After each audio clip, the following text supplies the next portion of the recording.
రాధాకృష్ణ గారు రాసినటువంటి చెత్త పలుకు అదొక కట్టు కథ అనేది స్పష్టంగా అర్థమవుతా ఉంది. రాధాకృష్ణ గారు రేవంత్ రెడ్డి గారికి గోపిక రూపంలో దర్శనమిస్తా ఉంది. నేనున్న బావా అన్నట్టుగా. రేవంత్ రెడ్డి గారు మళ్ళా వచ్చేమంటాడు, మా మంత్రుల మధ్య విభేదాలు పెట్టొద్దు, మీ మీడియా ఛానళ్ళ మధ్య ఏదైనా గొడవ ఉంటే మీరు చూసుకోరు. వాహ్, ఏమి డ్రామాలు రేవంత్ రెడ్డి గారు. మీ ఇప్పుడు సురభి నాట్య మండలి, శ్రీ వెంకటేశ్వర నాట్యం ఏం పనికిరావు నీ డ్రామాల ముంగట. అసలు ఏందయ్యా ఈ స్టేట్మెంట్ వెనకాలన్న కథ ఏంది? ఇది పక్కా ఎన్టీవీ వాటాల పంచాయతీ. అది నైని బొగ్గు గనులు అది ఆ క్లియరా కాదా అనేది చూద్దాం. ఫస్ట్ ఈయన కథ చూద్దాం, రాధాకృష్ణ గారి కథనం కథ చూద్దాం. ఎందుకు రాధాకృష్ణ గారు ఆ వార్త రాసిండు, ఎందుకు మేడారంలో ఇది పెట్టిర్రు, ఎందుకు డిప్యూటీ సీఎం బట్టి విక్రమార్క గారిని టార్గెట్ చేసిర్రు, ఈ గుంపంతా ఎందుకు టార్గెట్ చేసిందంటే ఇవాళ 9:30కు మరి కాసేపట్లో ముఖ్యమంత్రి రేవంత్ రెడ్డి గారు దావోస్ పర్యటనకు పోతా ఉన్నాడు స్విట్జర్లాండ్. 25 తారీఖు నుంచి మళ్ళీ 31 తారీఖు దాకా మళ్ళీ వేరే కంట్రీలో ఓ కోర్సు చదువుకోవడానికి పోతుంది, సర్టిఫికేట్ కోర్సు. 4 రోజులు. ఎన్ని రోజులు అవుతుంది మొత్తం? ఇవాళ ఎన్ని తారీఖే? ఇవాళ 19 నుంచి అంటే దాదాపు 11 రోజుల పర్యటనకు పోతుంది. ఈ 11 రోజుల పర్యటన వచ్చే వరకాలు ఈడేవడన పీఠ మూడ వీక్తి ఎట్లా? అందుకే రేవంత్ రెడ్డి గారు విదేశీ పర్యటనకు పోయినప్పుడల్లా మీరు చెక్ చేసుకోరి, ఎమ్మెల్యేలకు శిక్షణా తరగతులన్నా పెడతాడు, లేకపోతే ఎమ్మెల్యేలకు ఒక స్పెసిఫిక్ ప్రోగ్రామ్ అప్ప చెప్తాడు. ఇటు ఆ 2 వర్కౌట్ అయిపోయినాయి. 2 సార్లు పోయినప్పుడు చేసి 3వసారి మంత్రుల మధ్యలో పంచాయతీ పెడితే మంత్రుల పైన ఆరోపణల నిందలు వేసి నిమ్మలంగా పోయి రావచ్చు అనేది ఈయన దావోస్ పర్యటన, ఈయన స్విట్జర్లాండ్ పర్యటన, దీని అంతల వెనకాల ఇది కథ. రాధాకృష్ణ రాసిన దాంట్లో ఎంతిక మందం కూడా నిజం లేదు. ఇది నేను చెప్తలేను, చాట్ జీపీటీ చెప్పింది. రాధాకృష్ణ కథనాన్ని చాట్ జీపీటీకి ఇచ్చి దీని సంగతి ఏందమ్మా చూడు అని అడిగితే చాట్ జీపీటీ రాధాకృష్ణ బట్టలు కూడా తీసింది, ఆంధ్రజ్యోతి బట్టలు కూడా తీసింది. చాట్ జీపీటీ రాధాకృష్ణను 10 ప్రశ్నలు అడుగుతా ఉంది. రాధాకృష్ణ గారు సమాధానం చెప్పాలి. చాట్ జీపీటీ అడుగుతుంది రాధాకృష్ణ గారిని 10 ప్రశ్నలు అడుగుతా ఉంది.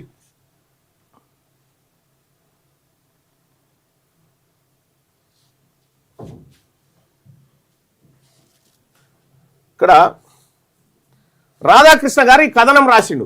ఈ కథనాన్ని point by point fact check చేసింది చాట్ జీపీటీ. బొగ్గు కోసం నీచ కథనం, ఇది ప్లాన్ చేసిన ప్రచారం అని సూచన. ఇది ప్లానింగ్ ప్రకారం రాసిండట. ఇది ప్లానింగ్ ప్రకారం రాసిండట. ఏంటంటే ఈ కథనం ఒక ఉద్దేశపూర్వకమైన ప్లాన్ చేసిన రాజకీయ ప్రచారంలో భాగమని రచయిత సూచిస్తున్నారు. ఫ్యాక్ట్ చెక్ ఏంటంటే దీనికి ఆధారం లేదు. ఈయన రాసిన రాతకు ఆధారం, ఎంటిక మందం ఆధారం కూడా లేదు. ఎందుకు? ఎవరు ప్లాన్ చేశారు, ఎప్పుడు ప్లాన్ చేశారు, ఏ డాక్యుమెంటు, లీకు, రికార్డు, ఆధారం, ఈ 3 ప్రశ్నలకు ఏ ఆధారం లేదు. మరి రాధాకృష్ణ గారు, ఆంధ్రజ్యోతి గారు మీరు చెప్పాలి దీనికి. చాట్ జీపీటీ మీ ఇజ్జత్ తీసి పారేసింది. ఇంకా చాలా ప్రశ్నలు ఉన్నాయి. ఇక్కడ not a fact, only opinion అని పెట్టింది. ఇందులో నిజం లేదు అని పెట్టింది. జస్ట్ అభిప్రాయం చెప్పింది. అభిప్రాయం. ఇది ఒకటి పాయింట్ నెంబర్ 1. పాయింట్ నెంబర్ 2 ఏం చెప్తుందో చూడండి. ఈ కథనాన్ని point by point fact check చేస్తే చాట్ జీపీటీ అంటే ఎవరి చుట్టం కాదు. అది అంతే, ఎవరి చుట్టం కాదు. రాధాకృష్ణకు చుట్టం కాదు, నాకు చుట్టం కాదు, ఈయనకు చుట్టం కాదు, ఎవరికి చుట్టం కాదు. ఎవడు అడిగినా ఇదే చెప్తుంది. ఇక్కడ మీడియా రాజకీయ నేతల మధ్య కుమ్మక్కు ఉందన్న సూచన ఇందులో చేసిరు. మీడియా రాజకీయ నేతల మధ్య కుమ్మక్కు ఉందన్న సూచన ఇందులో చేసిండు ఆయన. ఏంది విషయం అంటే కొన్ని మీడియా సంస్థలు రాజకీయ ప్రయోజనాల కోసం ఇలా రాస్తున్నాయన్న భావన కల్పించిండు. ఫ్యాక్ట్ చెక్ ఏంటంటే సాధారణ వాస్తవం, ఆధారం లేని అన్వయం. ఆధారం లేదు. సాధారణ వాస్తవం అంటే ఈయన రేవంత్ రెడ్డి కోసం పనిచేస్తుంది కదా, అది బయటపడ్డది. వాస్తవం ఏమిటంటే భారతదేశంలో మీడియా రాజకీయ సంబంధాలపై చర్చలున్నాయి. కొన్ని సందర్భాల్లో మీడియా పక్షపాతం చూపిందని అధ్యయనాలు ఉన్నాయి. కానీ ఈ కథనంలో ఏ మీడియా, ఏ ఎడిటర్, ఏ ఫైనాన్షియల్ లింక్ అనేది లేదు. ఒక్క ఆధారము లేదు. 2వ దానికి కూడా రాధాకృష్ణ రాసిన కొత్త పలుకులో ఒక్క ఆధారం కూడా లేదు. General truth misused for specific allegation. Radhakrishna రాసిన దాంట్లో ఏ ఆధారం లేదు. ఆంధ్రజ్యోతి భాగవతం అంతా బట్టబయలైంది. 3వ పాయింట్ చూద్దాం. ఈ కథనాన్ని point by point fact check చేస్తే పాయింట్ 3, కొన్ని నాయకుల నుండి కథనాలను నడిపిస్తున్నారని భావన. కొంతమంది నాయకులు అంటే బట్టి విక్రమార్క గారు ఎన్టీవీని ఆధారంగా చేసుకొని ఎన్టీవీ ద్వారా ముఖ్యమంత్రి గారి మీద లేకపోతే వెంకటరెడ్డి మీద కుట్ర పన్నుతుండు అనేది గోయిన్లో రాసుకొచ్చింది. క్లెయిమ్ ఏంది, ప్రముఖ రాజకీయ నాయకులు బ్యాక్ డోర్ రాజకీయాలు చేస్తున్నారని గోయిన్లో చేసిండు. వాస్తవం ఏంది అని అంటే ఇది ఊహాగానమే, ఆధారం లేదు, ఊహాగానం. ఎందుకు పేరు చెప్పరు, స్టేట్మెంట్ చూపరు, కాల్ రికార్డులు, మీటింగ్ వివరాలు లేవు.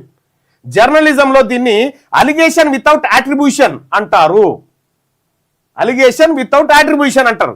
Verdict not verifiable, not factual అని చెప్పి చాట్ జీపీటీ ఆంధ్రజ్యోతిని పర్రన దింపింది.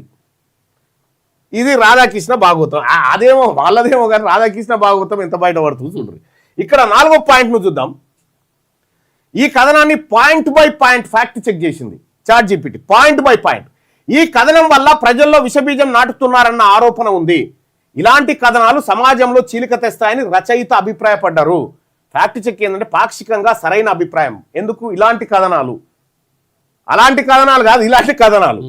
ఎందుకు భావోద్వేగ రాజకీయ కథనాలు పోలరైజేషన్ పెంచుతాయన్నది నిజమే, కానీ ఈ ప్రత్యేక కథనంతో ఎంత ప్రభావం వచ్చిందో డాటా లేదు. Opinion with logical basic not measurable fact. ఇది చాట్ జీపీటీ చెప్తున్నటువంటి లెక్క. ఈ కథనాన్ని point by point fact check చేస్తే పాయింట్ నెంబర్ 5, నిజం బయటపడితే ఎవరికో ఇబ్బంది అన్న భావన అని రాసుకొచ్చింది. నిజం బయటపడితే ఎవరికో ఇబ్బంది అవుతుంది అనేటువంటి భావంతో ఈయన రాసుకొచ్చింది రాధాకృష్ణ. క్లెయిమ్ నిజం దాచిపెడుతున్నారన్న బలమైన సూచన ఆయనలో చెప్పిండు. ఇది నారేటివ్ ఫ్రేమింగ్ అని చెప్పింది. అంటే ఇది శుద్ధ అబద్ధం, ఇది ఒక పద్ధతి ప్రకారం రాసుకొచ్చింది తప్ప దీంట్లో వాస్తవం లేదని చెప్తుంది. నిజమేంటి అనేది నిర్వచించలేదు. బయటపడిన ఒక్క డాక్యుమెంట్ కూడా లేదు రాధాకృష్ణ దగ్గర. ఏక లేదు, తోక లేదు, ఈక లేదు, ఈ రాసుకొచ్చిండు అనేది చెప్తుంది. ఇది పాఠకుడిలో అనుమానం కలిగించేంత హెటారికల్ టెక్నిక్ అని చెప్పి చెప్తా ఉంది. సైకలాజికల్ ఫ్రేమింగ్ నాట్ ఫ్యాక్ట్ అని చెప్తా ఉంది. రాధాకృష్ణ రాసిన అన్ని పాయింట్లో ఏ ఒక్కటి నిజం లేదనేది చాట్ జీపీటీ బయట పెట్టినటువంటి లెక్క. ఇక 6వ పాయింట్ చూద్దాం. 6వ పాయింట్ అబ్జర్వేషన్స్ ఏమున్నాయంటే అనుకుంటున్నారు, అలా జరుగుతోంది, చూస్తే అర్థమవుతుంది వంటి పదాలు ఎక్కువ, కానీ వాటిని నిజాల్లా ప్రవేశపెట్టడం జరిగింది. చూసిరా, అనుకుంటున్నారు, అలా జరుగుతోంది, చూస్తే అర్థమవుతుంది అనేటువంటి పదాలు వాడిండు. ఈ పదాలు ఎందుకు ఎక్కువ వాడిందంటే ఈయన దగ్గర సమాచారం లేదు కాబట్టి. దమ్ముంటే నేను అనుకుంటున్నాను, ఇది నా అభిప్రాయము, ఇలా జరుగుతుంది, నాకు అర్థమైందని రాయాల్సిందే. ఆయన అట్లా రాయలే, మంది మీదకి నూకేసిండు. అనుకుంటున్నారు, అలా జరుగుతోంది, చూస్తే అర్థమవుతుంది వంటి పదాలు ఎక్కువ, కానీ వాటిని నిజాల్లా ప్రవేశపెట్టడం జరిగింది. నిజాలని నమ్మించే ప్రయత్నం చేసిందట Radhakrishna. Violation of news opinion boundaries. ఇగో ఇది ఆంధ్రజ్యోతి కథ. ఇది న్యూస్ రిపోర్ట్ అయితే, ఇది తప్పు కాలం అయితే, ఇది నా అభిప్రాయం అని స్పష్టంగా చెప్పాలి, కానీ చెప్తలేడు. అసలు ఈ వార్త వెనకాల మొత్తం చాట్ జీపీటీ ఏం చెప్తా ఉందంటే తుది ఫ్యాక్ట్ చెక్ సారాంశం మొత్తం ఈ వార్తలో ఉన్నటువంటిది. అంశం ఫలితం, నిర్దిష్ట వాస్తవాలు దాదాపు లేవు, ఆధారాలతో నిరూపణ లేదు, అభిప్రాయాలు చాలా ఎక్కువ, ఈయన సొంత అభిప్రాయం, ఊహాగానాలు ఎక్కువ, జర్నలిజం ప్రమాణాలు పాటించలేదు. తుది తీర్పు ఏంటంటే ఈ కథనం వాస్తవ కథనం కాదు, ఇది రాజకీయ అభిప్రాయ వ్యాసం ప్లస్ భావోద్వేగ ప్రచారం. ఇందులో చెప్పిన విషయాలను నిజాలుగా నమ్మడానికి ఆధారాలు లేవు. అయిపోయానా రాధాకృష్ణ గారు? ఎన్ని రోజులు అంటే రాస్తే నిజమేమన్నా మీరు. ఇప్పుడు చాట్ జీపీటీ ఆర్టిఫిషియల్ ఇంటెలిజెన్స్ వచ్చినాక మీరు ఏం రాస్తురు, ఏం కథ అని చెప్పి మీ భాగవతం అంతా బయట పెట్టే, ఇది నమ్మాలన్నా వద్దంటే నమ్మకూడదని చెప్పింది చాట్ జీపీటీ చెప్పింది. ఆర్టిఫిషియల్ ఇంటెలిజెన్స్ చెప్తా ఉంది. ఇది ఈయన దావోస్ పర్యటన, ఒక 10 రోజులు విదేశీ పర్యటన పోతా ఉండు, ఈ లోపు ఎవడన్నా కుర్చీ గుంజగాలని మంత్రుల మీద అబ్బండాలేసి బయటికి పోయే కార్యక్రమంలో ఈయన పాత్రధారుడు అన్నట్టు. ఈయన పాత్రధారుడు, ఈయన సూత్రధారుడు. వాహ్, ఇంకెన్ని రోజులు ఈ డ్రామాలు? ఎవరికి అర్థం కావాలనుకుంటారో ఏమో ఈ డ్రామాలు. ఇది రాధాకృష్ణ భాగవతం బట్టబయలు చేసింది చాట్ జీపీటీ. ఎవరు అడిగినా ఇదే చెప్తుంది. ఈ కథనం సంగతి ఏందని అడిగితే అది అందులో అప్లోడ్ చేసి కథనం సంగతి ఏంటంటే మొత్తం బట్టలు ఇప్పి పారేసింది.